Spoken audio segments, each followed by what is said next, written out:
오늘 본문 24절 육지에서 배가 술이나 떠나서 바람이 거스름으로 물결로 말미암아 고난을 당하더라, 이런 말씀이 나옵니다. 이 고난이라고 하는 이 원문은 너무 고통스러워서 죽을 만큼이라는 뜻이 됩니다. 성경에서 말하는 고난이라는 거는요, 그거를 딱 당하는 사람이 야, 이거 죽는 게 더 편하겠다, 가족이고 내가 누리지 못했던 뭐 미래고 뭐 이런 거 다 없애버리고 그냥 죽는 게 더 편하겠다라는 생각이 들면 그게 이제 성경이 말하는 고난 쪽으로 들어가는 거라고 볼 수 있겠습니다.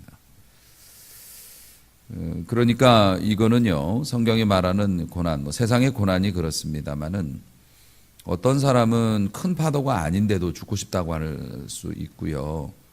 어떤 사람은 정말 엄청난 뭐 건데도 나 아직도 해볼 만해라고 생각할 수도 있고 그런 거 아니겠습니까? 어쨌든 제자들이 아주 죽을 맛입니다. 또 어떤 때는 우리도 정말 죽을 맛이다라고 생각하는 시간을 지내보기도 했죠. 이것이 바로 인생의 현장입니다. 우리가 살고 있는 모습입니다. 여러분이 지난 세월 얼마나 많은 풍랑을 겪어오셨을지 제가 아는 것도 있지만 뭐 모르는 게 더 많겠죠. 여러분이 이 자리에 오기까지 얼마나 많은 어려움과 위험과 힘든 상황을 다 이겨내셨어야만 했는지, 어쩌면 지금 이 순간에도 온몸으로 인생의 파도에 맞서서 여러분이 떠내려가지 않으려고 몸부림을 치고 애를 쓰고 있는 분이 계실 수도 있겠는데요. 오늘 본문이 그러한 우리들에게 큰 위로가 되고 또 새 힘이 될 수 있게 되기를 소망합니다. 자, 오늘 이 읽은 이 본문의 그 바로 앞에는 오병이어의 기적이 있었습니다. 이건 뭐 어마어마했죠. 그래서 사람들이 예수님을 왕으로 삼으려고 조직적인 움직임을 보였어요. 게다가 그러한 모습을 보면서 기분이 엄청나게 좋아진 사람들이 누구냐면 예수님의 제자들이죠. 제자들이 드디어 우리에게 때가 온 것 같다. 그래서 사실은 예수님은 가만히 계신데 제자들이 더 어깨에 힘주고 막 설레고 막 이런 거죠. 그래서 예수님께서 제자들을 재촉하십니다. 그래서 배를 타고 무리들과 이렇게 분리를 시키신 거죠. 그런데 그 밤에 제자들이, 예수님은 산으로 올라가서 기도하시고요, 제자들은 배를 타고 너희들은 여기에서 저기를 건너가서 건너편 지방에 가 있어라 이제 말씀을 하셔서 제자들은 배를 타고 출발을 했고 예수님은 기도 중이셨는데요, 무서운 풍랑을 만나게 됩니다. 근데 사실 제자들이 만난 이 풍랑을 우리가 이해하기 어려운 부분들이 몇 가지가 있어요. 우선 이렇게 보면 이 사람들이 지금 풍랑을 겪고 있는 여기가요, 바다가 아니에요. 호수입니다. 게네사렛 호수라고 하는 호수입니다. 그런데 물론 이제 호수이기는 하지만은 한쪽 길이가 20km고 한쪽 길이가 12km라고 하니까 그래도 바다는 아니에요. 호수예요. 12km짜리 바다가 어디 있어요. 그러니까 호수라고 하는데 상당히 큰 호수죠. 대단한 크기 20km, 12km면은 꽤 큰 호수입니다. 근데 호수는 호수죠. 바다에 비하면 뭐 아무것도 아니죠. 그런데 이 작은 호수에, 이 작은 바다, 뭐 작은 바다라고 하죠. 풍랑이 웬 말이겠습니까? 원래 풍랑이라는 건 대양 큰 바다, 뭐 이 끝으로 가면 뭐 일본이 나오고 미국이 나오고 뭐 이러는 큰 바다에서 일렁이는 물결들이 와서 풍랑이 일어나는 거 아닙니까? 그런데 이 게네사렛 호수에서 풍랑이 만나서 이 노련한 뱃사람이 차라리 죽어버렸으면 좋겠다, 이렇게 할 정도로 괴롭힘을 당했다니 이해가 잘 안 가지 않습니까? 여러분, 우리네 인생이 한 손바닥 안에 들어간다고들 해요. 우리 사는 거 뻔하지 않습니까? 우리가 무슨 정치를 합니까? 우리가 무슨 뭐 어디에 나가서 우주를 개척합니까? 그저 애들하고 지지고 볶고 회사 나가서 그저 그냥 일하고 그렇게 삽니다. 대단한 일을 하는 것도 아닌데 어쩌면 그렇게 평범한 삶을 사는 우리들에게 풍랑은 그렇게 거센지 모르겠어요. 이놈의 손바닥만한 인생에 웬 풍랑이 그렇게 끊어지지 않고 우리가 고작 살면 100년 미만이고 그렇게 사는데 이 조그만 인생에서 이별과 또 만남과 고독과 죽음, 실패, 염려. 아니 낮에 그렇게 시달리는 것도 모자라서 밤에 악몽까지 꿔요. 우리들이 그런 삶을 살아요. 이 짤막한 인생살이에 무언 풍랑이 이렇게 많고 우리는 왜 그렇게 죽고 싶다고 하고 사는지 또 하나 이해가 안 가는 게 있습니다. 요나가 풍랑을 만났어요. 그건 뭐 큰 바다였고요. 요나는 지금 풍랑을 만날 만했죠. 요나는 하나님의 뜻을 어기고 도망가는 중이었잖아요. 그러니까 요나도 자기가 이거는 내가 죽어야 해결되는 거라고 해서 자기를 바다에 던져달라고 부탁을 할 정도였죠. 그런데 지금 제자들은 도망가는 게 아니라 예수님께서 시키신 걸 하고 있잖아요. 순종한 거잖아요. 너희들끼리 배 타고 아이 선생님 저 사람들이 우리 엄청 오라고 그러는데 좋아하는데 저 사람들하고 같이 가면 안 됩니까? 저 사람들이 우리 무등 태워준다는데 너희들끼리 조용히 나와서 배 타고 저 건너가 신경 쓰지 말고 나는 기도하고 갈 거야.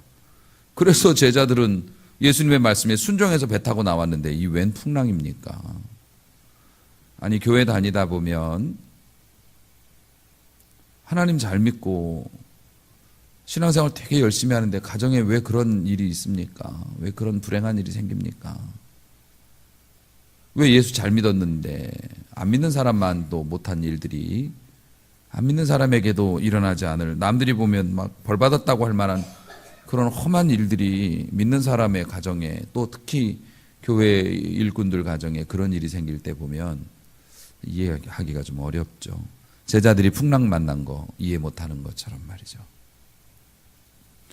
그뿐만 아닙니다. 이 제자들이 바다에 낯선 사람들이 아니지 않습니까? 고기잡이 했던 사람들이라니까요. 뭐 아닌 사람도 있었지만 고기를 잡는다는 건 배를 태어나서부터 배를 몰았다는 거고 그러니까 이게 낯설거나 배를 조종하는데 서툴어서 당하는 고난이 아니에요. 이게 어떤 의미냐면 여러분들 인생 정말 알 만큼 아셨지 않습니까? 세상 물정 알 만큼 아시죠? 밥도 많이 외식도 많이 해보셨고 근데도 당하잖아요. 이 집 맛있을 거야. 분명히 자기 생각에는 괜찮겠다 하고 들어가서 먹는데 안 되잖아요. 세상 물정 알고 그만하면 나도 알 거 다 안다고 시작했는데 사업이 안 되잖아요. 간판을 달고 인테리어 하는 거를 보면 딱 하잖아요. 아우 저 사람은 또 얼마나 고생을 하고 또 그 사람들이 안 될 거 알고 그렇게 힘들게 하다가 접을 거 알면서 인테리어 하는 거 아니거든요. 자기들 나름대로는 이제 알 만큼 알기 때문에 여기서 이거 하면은 성공할 수 있다라는 확신이 있으니까 돈 바르고 그거 하는 거 아닙니까? 그런데도 실패한다고요, 인생이. 제자들이 배에 대해서 알고 바다에 대해서 잘 안다고 생각하니까 밤에 그거 몰고 나갔죠. 밤에 몰고 나간 거예요. 초저녁에 나갔겠지만 밤에 그거 지나가려고 나간 겁니다. 제자들이 지금 풍랑 만난 게 그 삼경이라고 하는데요. 그때면은 새벽 3시에서 6시 사이입니다. 사경인가? 3시에서 6시 사이입니다. 그 시간이. 그러니까 이 제자들이 원래는 그 시간까지 갈 것 같았으면 그 시간에 출발 안 했죠. 자기들 생각으로는 거리 알고 있으니까 몇 시면은 도착하겠다 이랬는데 이제 배가 막 이래가지고 몇 시간을 거기서 제자리에서 막 그런 겁니다. 그러니까 예상에 안 맞은 거예요. 아니 바다를 아는 사람들이고 물을 아는 사람들이라서 가면 된다 안 된다 벌써 알잖아요. 그런데 그렇게 잘 아는 사람들이 거기 가서 고생을 하고 있어요. 우리 인생도 그런 거 있지 않습니까? 이 정도면 알았다 생각하는데 진짜 어이없이 고생하는 거 보면 이해가 안 가는 게 인생이죠. 자, 이 제자들이 풍랑 만난 이거 하나만 봐도 이해 안 가는 게 많아요. 손바닥만한 인생에 왜 그런 일들이 생기는고. 또 순종하고 하나님의 명령 따르는데 왜 이렇게 어려운 풍랑이 있는고. 나도 알 만큼 알고 살 만큼 살았는데 이건 또 뭔가. 이런 것들 말입니다.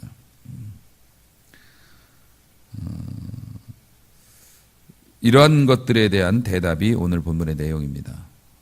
그러니까 이 말씀을 잘 이해하는 분은 오늘 횡재하시는 줄 알고 말씀을 이해하고 그 말씀을 내 것으로 만들겠노라고 중간에 한 번 더 결심하시고 이 말씀을 마저 들으시기를 바랍니다.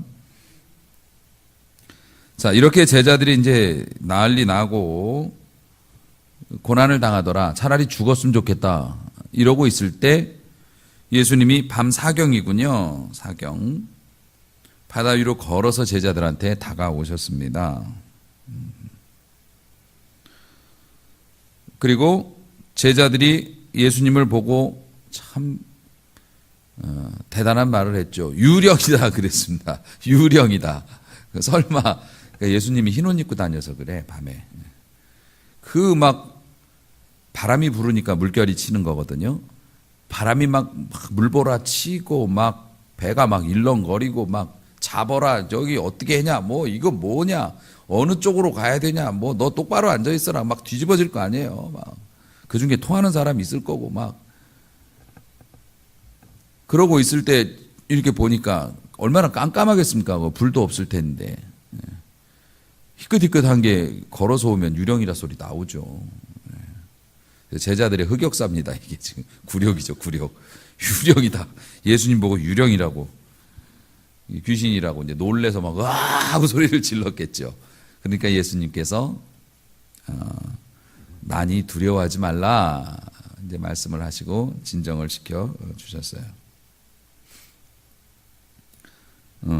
그리고 나서 예수님께서 이제 그 배에 오르심에 32절 배에 오르심에 바람이 그쳤다 이렇게 되어 있습니다. 그 사이에 에피소드가 또 하나 있네요. 그 와중에 또 이 성급한 베드로는 예수님이 너무 반갑고 또 너무 은혜를 받았는지 주님 거기서 가만히 계시라고 예수님 배에 타려고 이제 오고 계시는데 주님 잠깐만요. 제가 주님께로 한번 가보고 싶습니다. 왜 그런 머리를 쓰는지 몰라요. 그게 뭐라고? 그래서 아마 무슨 마음이 들었는지 하여튼 주님이 빨리 배에 타시면 되는데 타시니까 풍랑이 그친 거고 지금은 풍랑 가운데 계신 거잖아요. 아마 제자들이 얘 왜 이래? 그랬을지도 모르겠는데 예수님한테 이렇게 너무 좋아서 걸어가다가 바람과 파도가 옆에서 막 이렇게 하는 걸 보면서 내가 여기서 빠지면 진짜 죽겠지라고 마음을 먹는 순간 이렇게 빠져들어갔다는 거 아닙니까? 이거 가지고 설교 많이들 하시죠. 환경을 보면 주님을 보면 물 위를 걸을 수 있지만 환경을 보면 그 물 속에 우리가 빠지게 된다. 이제 이런 설교도 많이 합니다만은 오늘은 이제 주제가 그게 아니기 때문에 결국에는 이제 예수님이 배에 오르시니까 모든 상황이 딱 종결이 돼 버렸죠. 종결이 되니까 제자들이 이렇게 말을 합니다. 배에 있는 사람들이 33절 예수님께 절하며 이르되 진짜 하나님의 아들이시군요. 이렇게 이제 인사를 했습니다. 그런데 가만히 생각을 해보면 그 당시에 아니 예수님 이 풍랑이 이게 웬일입니까? 이렇게 묻는 사람이 없어요. 아니 우리가 이 조그만 바다에서 우리가 생전 보도 못한 풍랑을 겪었어요. 아니 우리가 뱃사람인데 우리가 통제가 안 될 만큼 이런 일을 겪었다니까요. 이런 일이 왜 생긴 겁니까? 아니 예수님 이게 뭡니까? 라고 묻는 사람이 없어요. 예수님이 타시고 풍랑이 딱 끝이니까 물론 제자들이 경황이 없을 수도 있겠지만은 아마 예수님이 배에 타시고 나서 이제 목적지까지 가는 시간이 있었을 거 아닙니까요? 이제 잔잔해졌으니까 가겠죠. 거기에서 만약에 예수님과 제자들 사이에 논쟁이나 의미 있는 대화가 있었다면 기록이 됐을 거예요. 그런데 아마 제 생각에는 제자들이 하나님의 아들이십니다라고 절하고, 아마 예수님이 만약에 뒤에 앉으셨으면 제자들은 다 앞쪽에 몰려 있었을 것 같아. 부담스러워가지고 뭐라고 말을 못하는 거죠. 이전에 알던 예수님이 아니신 거죠. 아마 제자들이 말을 못했을 것 같아요. 입을 열지 못하는 거죠. 너무 그런 현상들, 그게 이제 오병이어의 기적 같은 경우에는 자기들도 먹긴 먹었지만 목숨과 막 관계되고 이런 건 아니잖아요. 신기하고 멋있고 이런 건 있지만 지금 자기들이 죽었으면 좋겠다라고, 예수님 제자고 뭐고 간에 빠져 죽는 게 더 낫겠다라고 생각할 정도로 완전히 진을 빼놨기 때문에 그 상황에서 예수님이 오셔서 단칼에 정리를 해버리시는 걸 보면서 상당한 경외감을 느꼈던 것 같아요. 여러분, 사실 무의미한 질문이었죠. 이 풍랑이 왜 왔는지, 내 인생에 괴로운 게 왜 생기는지, 나는 아직도 왜 실패를 하고, 나는 왜 이렇게 어려운지, 사실 뭐 개인적으로 궁금할 수는 있겠지만은요, 그러한 것들을 배에 타시기만 해도 주변이 확 조용해져 버리는 그런 예수님 앞에서 그걸 물어볼 필요가 없는 거예요, 신앙인들은. 왜 그러냐면, 우리 하나님께서 말씀하시고 명령하시면 우리가 어떤 일을 겪고 있거나 아니면 어떤 어려움을 겪고 있거나 어떤 풀기 어려운 문제가 있어도 우리 하나님께서 그만 하시면 촥 가라앉는다는 걸 우리가 알게 되면 사실 그것에 대해서 왜 그랬냐고 주님께 따질 필요는 없을 것 같아요. 그 정도 되면 어떤 마음이 드냐면 필요하니까 뭐 하셨겠지. 제자들 같은 경우에도 스스로 답을 찾아내요. 우리를 시험하시려고 그랬나? 아니면 뭐 그랬나? 어쨌든 예수님께서 오시면서 너무 완벽하게 상황 정리가 돼버리니까 어쩌면 예수님이 오셔가지고서 얘들아 나를 따르라 그러면서 예수님이 막 손이 벗겨지게 막 노를 저으면서 너는 이거 잡고 이렇게 해가지고 빠져나왔으면 도대체 이게 무슨 일이래요? 물어봤을 건데 너무 완벽한 힘으로 압도를 해버리시니까 물어볼 필요도 없어요. 그리고 다음번에 이런 일이 있으면 그 다음에 어떻게 해요? 주님이 도와주실 거라고 믿으니까 이게 왜 왔는지 본전 생각을 할 겨를이 없는 거죠. 신앙인들은 사실 그런 사람들입니다. 하나님이 어떤 분이시고 어떤 능력 있으신 분인지를 자기들이 몸으로 체험하잖아요. 그거를 알다라고 성경은 말한다고요. 그냥 지식으로 아는 게 아니라 내가 겪어봐서 아는 거예요. 하나님이 이런 분이시여라고 딱 겪어봐서 알면 고난이 오면 하나님이 알아서 또 필요하니까 이런 고난도 주셨겠지. 필요하니까 이런 어려움도 주셨겠지. 그렇게 생각하고 하나님께서 원하시면 이 고난도 아무리 어렵고 힘든 일이라도 하나님께서 정리해 주실 수 있어. 그러니까 이 고난 기간 동안에는 내가 이쁘게 지내야겠다. 나중에 바람 가라앉으면 유령이라고 소리치는 거 민망하니까 정신 차리고 내 믿음 잘 지켜야지. 믿는 사람들은 그렇게 산단 말입니다. 사실 설명이 무의미한 거죠. 사랑하는 성도 여러분, 그럼에도 불구하고 굳이 대답이 있다면 우리 인생에 이런 풍랑 이런 것까지 겪어요? 라고 할 정도의 어려움, 이런 게 뭘까? 우리가 예수님을 만나기 위해서 방황하던 우리가 주님 앞에 무릎 꿇게 하기 위해서 주님이 날리신 KO 펀치라고 보시면 될까요? 그거밖에 설명이 더 있겠습니까? 사실 제자들이 그 전까지는 예수님에 대해서 그냥 좋은 분이라거나 그냥 범상치 않은 분 정도라고 생각을 했죠. 근데 자기들이 딱 겪어보니까 뭐라고 얘기합니까? 예수님께 절을 하면서 진짜 하나님의 아들이십니다. 라고 그렇게 이제 복종을 주님 앞에 무릎을 꿇은 거죠. 임마누엘이라는 그 말의 의미가 뭡니까? 하나님이 나와 함께 하신다. 하나님이 함께 하신다가 임마누엘입니다. 임마누엘을 체험하게 되면 그곳이 천국이 되는 거죠. 그런데 놀랍게도 실상은 임마누엘인데 내가 주님을 못 보는 경우가 많아요. 그래서 혼자 고독하다고, 혼자 풍랑 있는 바다에 있다고, 아니요. 주님은 알고 계시고 보고 계시고 다가오고 계시는데 자기가 혼자라고 생각을 하니까 물로 뛰어들기도 하고 배를 엎어버리기도 하고 그렇게 되는 것 아니겠습니까? 그래서 말입니다. 인생의 방황은 예수님 만나면 끝나고요. 신앙의 방황은 좋은 교회 만나면 끝난다는 말이 진리인 것 같습니다. 아까도 말씀을 드렸죠.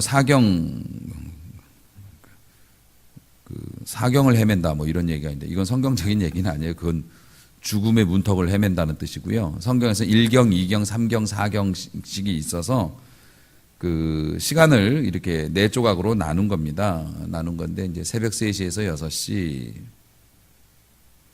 그 시간이 어떤 시간입니까? 여러분 새벽 3시에서 6시 사이면은 세상에 거의 모든 사람들이 다 잠들어 있을 시간이죠. 특히 뭐 예수님 당시 같은 경우에는 새벽 3시면 진짜 귀신도 잠든 시간이죠. 뭐 새벽 3시에 누가 일어나서 뭘 하고 있습니까? 요즘에야 뭐 안 그렇습니다만 모두가 잠자고 있고 모두가 쉬고 있고 모두가 아무것도 안 하고 있는 그 시간에 예수님이 찾아오신다고요. 그게 진실입니다. 병원도 문 닫는 날이 있고요. 내가 정말로 급한데 문을 안 열었어요. 도와줄 사람이 없어요. 그 사람이 너무나 멀리 있어요. 전화를 안 받아요. 그런데 예수님은 사경에 바다를 걸어서 나에게 오실 수 있는 분이십니다. 여러분들이 그것을 믿으셔야 할 것입니다. 여러분이 어디에 있든지 무슨 일을 당했든지 주님이 도울 수 없는 일은 없어요. 그게 진실입니다. 그 사경의 바다 한가운데에서 말입니다. 새벽 3시에서 새벽 4시에 바다 한가운데 소리 지르면 누가 도와줍니까? 누구한테 도움을 받을 수 있어요? 자기 엄마 아빠가 사랑한다고 해서 와서 그거 구해줄 수 있습니까? 아니요.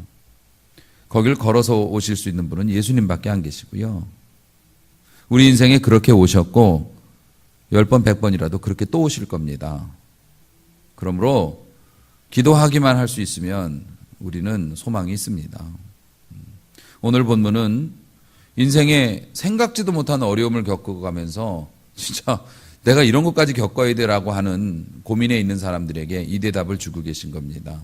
사경에 예수님이 찾아오셨다고요. 여러분의 인생 사경에도 주님이 찾아가십니다. 믿으시기를 바랍니다.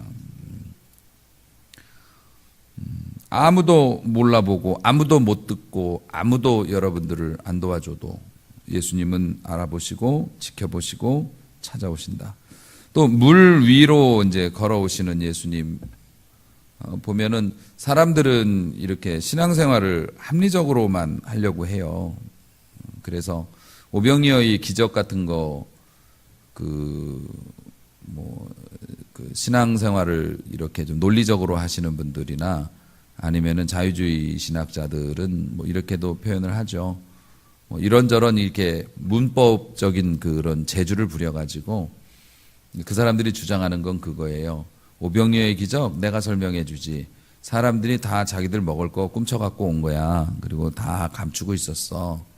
감추고 있었는데 어떤 어린아이가 사람들 보는 데서 예수님한테 이거를 하면서 예수님께서 막 이걸 받아가지고 하늘을 우러러 감사하시는 걸 보면서 이 마음에 찔려가지고 다 자기 먹으려고 꿈쳐갖고 왔겠지. 설마 그냥 왔겠어? 그 길 따라 나오면서 그걸 다 서로 내놓다 보니까 조금씩 나눠 먹었더니 먹고 남은 게 그렇게 돼 있었던 거야. 이렇게 설명을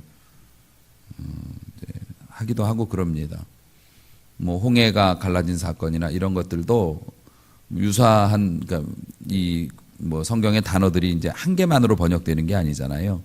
유사한 단어들을 번역하면서 그런 걸 끌어와서 거기가 깊은 바다가 아니었고 뭐 갈대밭이었는데 뭐 그분들은 그렇게 살라고 하시고요. 예수님은 물 위로 걸어오셨어요. 신앙생활은 사실은 합리적으로 할 수 없습니다. 신앙이라는 게. 여러분이 솔직히 여러분이 믿음 없다고 말씀하시지만 여러분이 지금 이 자리에 앉아 계신 것 자체가 합리적이질 않아. 안 그렇습니까?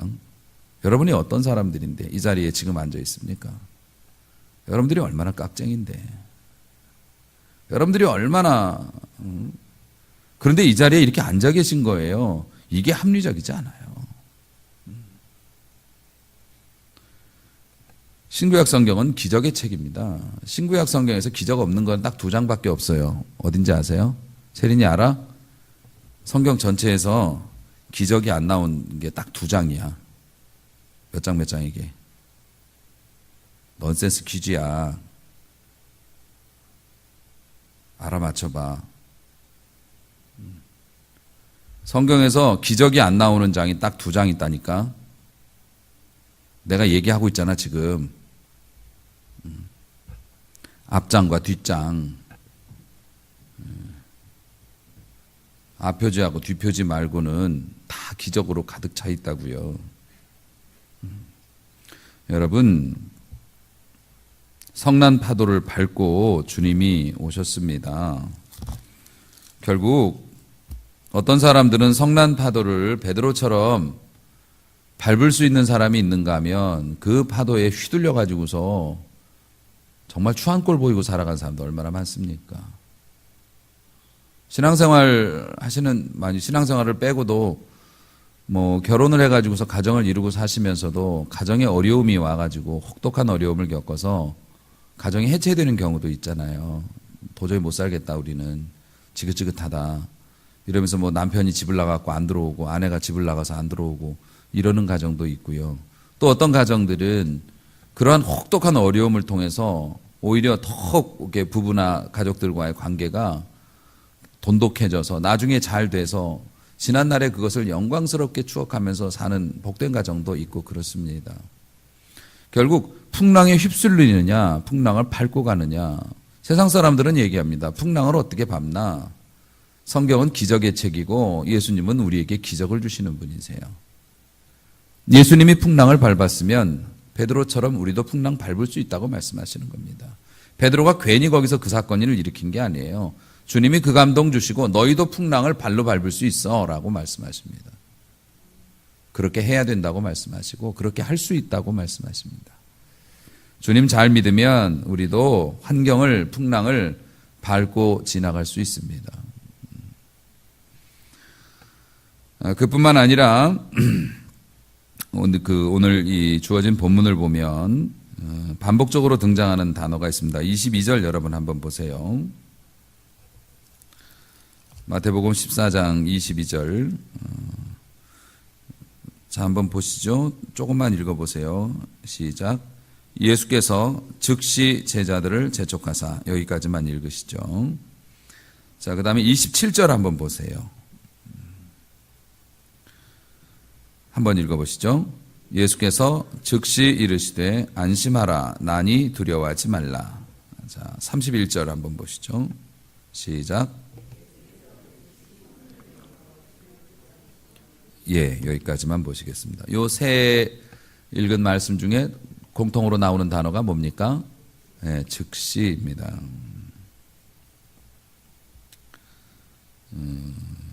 이게 예수님의 마음이라고 보셔야 됩니다.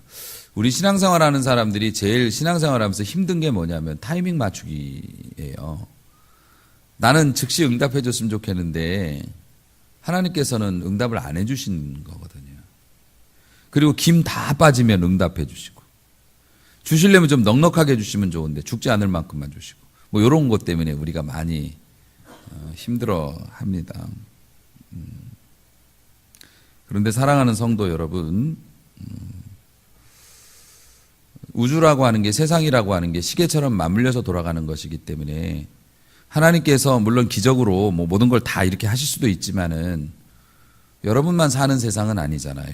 여러분과 관계되어져서 수많은 파생되는 일들이 있기 때문에 하나님께서 웬만한 경우에는 절차를 밟으십니다. 그 절차라는 게 사실 어린아이들은 뭐 당장 지금 막 이렇게 하지만 어른들은 택배 시켜놓고 울지 않아요.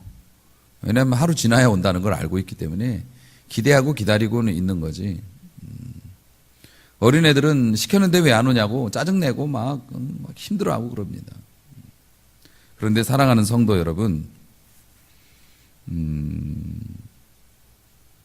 예수님께서 세상과 연결되어진 이렇게 이제 물리적인 일들이나 이런 것들은 시간과 절차를 또 이렇게 지켜서 우리를 도와주시는 것이 맞지만은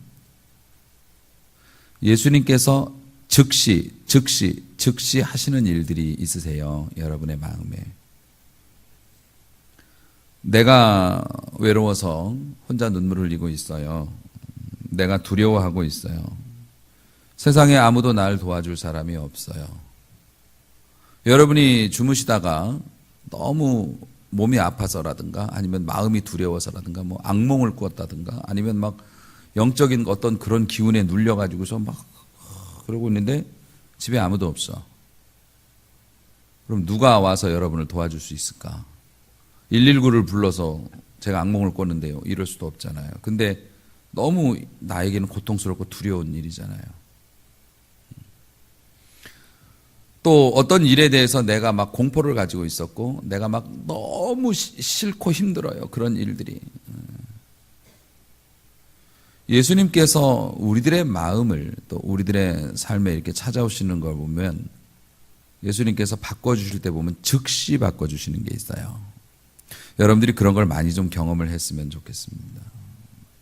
사실 여러분들이 은혜를 이렇게 말씀을 들으면서 이제 은혜 받을 준비들을 하고 또 은혜도 받고 그럽니다만 여러분이 경배와 찬양교회에서 계속 봉사하는 이유, 또 여러분이 하나님 앞에서 물질을 드리는 이유, 여러분이 하나님 앞에 직분을 받는 이유, 여러분이 하나님 앞에 의미 있는 일을 하는 이유, 사실 그거는 어떤 한 순간에서 비롯되는 일들입니다. 되게 주님이 그걸 도와주세요. 다시 말해서 천하에 고집스럽고 천하의 말을 안 듣던 내 자식들 우리 주님께서 고쳐주실 때 보면 즉시 고쳐주십니다. 그 순간으로 뒤집어 놓으세요. 물론 그 시점이 우리가 원하는 시점이 아니기도 하지만 우리 주님은 역사하실 때 보면 즉시 역사하시는 게 참 많습니다. 아무도 세상 사람들이 달려올 수 없는 곳에 주님은 즉시 달려오셔서 즉시 해결해 주십니다. 물론 주님의 시간이라고 하는 것이 있기는 합니다만은요. 사랑하는 성도 여러분, 풍랑이 일어났을 때 제자들이 무슨 생각을 했을까요? 아마 그 사람들이 죽음의 어떤 그 저기에 놓이게 되면 지난 일이 주마등같이 떠오른다 뭐 그런 얘기 있지 않습니까? 여러분이 수술을 해서 만약에 목숨이 위태로울지도 모른다라고 하는 어떤 그런 지경에 누워 있거나 어쩌면 내가 이 수술을 받고 살 수 없을지도 모른다고 우리 그 어머니들은 아기 낳을 때 그런 생각들을 좀 하시겠죠. 내가 아기 낳다가 잘못될 수도 있겠고 그러면은 지난 날들이 이렇게 생각들을 하고 아마 제자들도 진짜 이러다가 죽겠다. 왜냐하면 자기들이 아는 방법은 이제 없잖아요. 이길 수도 없고 그러니까 얼마나 버티다 죽느냐가 문제인데 아마 그럴 때 제자들이 그런 생각했을 것 같아요. 내가 참 고기잡이 하다가 예수님이라는 분을 만나가지고서 좋은 일 좀 해보려고 내가 집까지 떠나와서 여기서 어제까지만 해도 아까 저녁 때까지만 해도 진짜 끝내줬었는데 내가 이렇게 물고기밥이 되는구나. 아마 그런 생각을 했을 겁니다. 사실 다 죽게 생겼는데 부귀영화가 무슨 의미가 있고 죽음의 자리에 있는데 좋은 옷이 무슨 의미가 있겠고 맛난 음식이 무슨 의미가 있겠어요. 여러분 풍랑이 일어날 때 아마 제자들이 그런 생각을 하고 풍랑이 이제 가라앉으니까 아마 제자들도 좀 더 성숙해졌을 것 같은데 여러분 생각을 하세요. 오늘 말씀을 들으시면서 풍랑이라고 하는 건 한 번만 만나는 게 아닙니다. 자, 예수님이 이 게네사렛 바다 풍랑을 잔잔케 하셨어요. 그럼 이 바다는 영원히 뭐 얼음땡입니까? 아닙니다. 또 제자들이 나가면 풍랑을 만날 수 있죠. 여러분 하나님께서 어떤 문제를 해결해 주셨어요. 그러면 영원히 여러분 편만 들고 여러분 형통합니까? 그렇지 않습니다. 또 다른 풍랑이 있습니다. 그런데 예수님께서 내니 안심하라 라고 말씀하신 이유가 뭔지 아세요? 이 풍랑 이제 내가 잠재워줬으니까 너희는 영원히 괜찮아 안심 이제 풍랑 안 불 거야 이게 아닙니다. 풍랑이 멎었으니 안심하라 파도가 그쳤으니 안심하라 이게 아닙니다. 여러분의 삶에서는 또 다른 어려움이 있고 또 생각하지 못했던 어려운 일이 참 기발하다 운명도 어떻게 이렇게 머리를 써서 날 괴롭히나 싶은 일들이 우리가 살아가는 동안에 또 있을 수 있어요. 그런데 예수님은 안심하라고 하세요. 왜요? 앞으로도 도와줄 거니까 안심하라고. 내니 안심하라라는 말씀은 여러분의 인생에서 또 풍랑이 일어나겠지만 그 풍랑 또 주님이 잠재워 주실 거니까 안심하라는 말씀이 됩니다. 사랑하는 성도 여러분, 이 풍랑이 웬일이겠습니까? 여러분의 삶의 어려움이, 우리 교회에 이런 어려움이 웬일이겠습니까? 물론 우리가 잘못한 것도 있을 수 있지만은요, 이러한 풍랑을 만나면 여러분들이 이렇게 생각하십시오. 내가 멀어졌던 주님과 가까이 가는 과정이겠구나. 또 내가 혼자인 줄 알았는데 내 곁에 주님이 계신다는 것을 또 깨달을 수 있겠구나. 뿐만 아니라 아무도 도와줄 처지가 없어도 그래도 주님이 계시니까 내가 조금 더 기다려 봐야겠구나. 사랑하는 성도 여러분, 저는 예언자는 아니지만 예언할 수 있죠.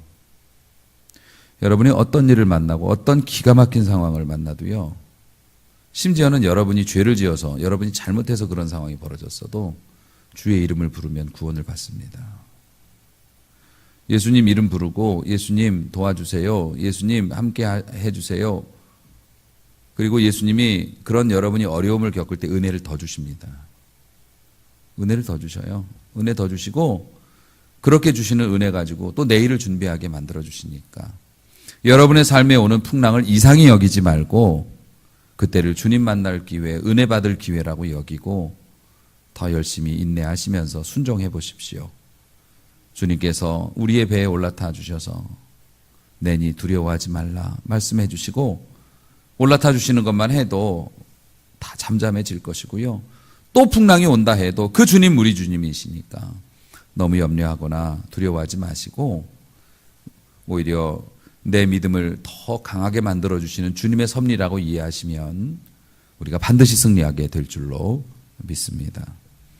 세상이 어지럽죠. 오늘 우리 권사님 기도하시면서도 염려를 많이 하시고 기도했는데 주일날 우리가 나눈 말씀 기억하시지요? 욕할 수 있습니다. 비난할 수 있어요. 그런데 우리보다 비난 잘하는 사람들이 지금 다들 비난하고 있어요. 우리는 그새 기도해야 합니다. 예. 비난의 말보다는 기도하는 입술이 더 커지기를 원하고 우리가 서로를 향해서 서로를 지적할 수 있고 공격할 수 있고 우리가 당하고 있는 어려움에 대해서 항변할 수도 있고 우리가 막 불평과 불만을 할 수도 있죠. 우리 말 잘하니까. 그런데 그러한 모든 것은 뭐라고요? 주님이 왜요? 내가 너에게 더 가까이 가고 싶은 거야. 내가 이 나라를 고치고 싶어. 할렐루야. 이 나라는 좀 더 좋은 곳으로 갈 겁니다. 내가 너희들을 더 이상 멀리 가지 않게 붙잡고 싶어.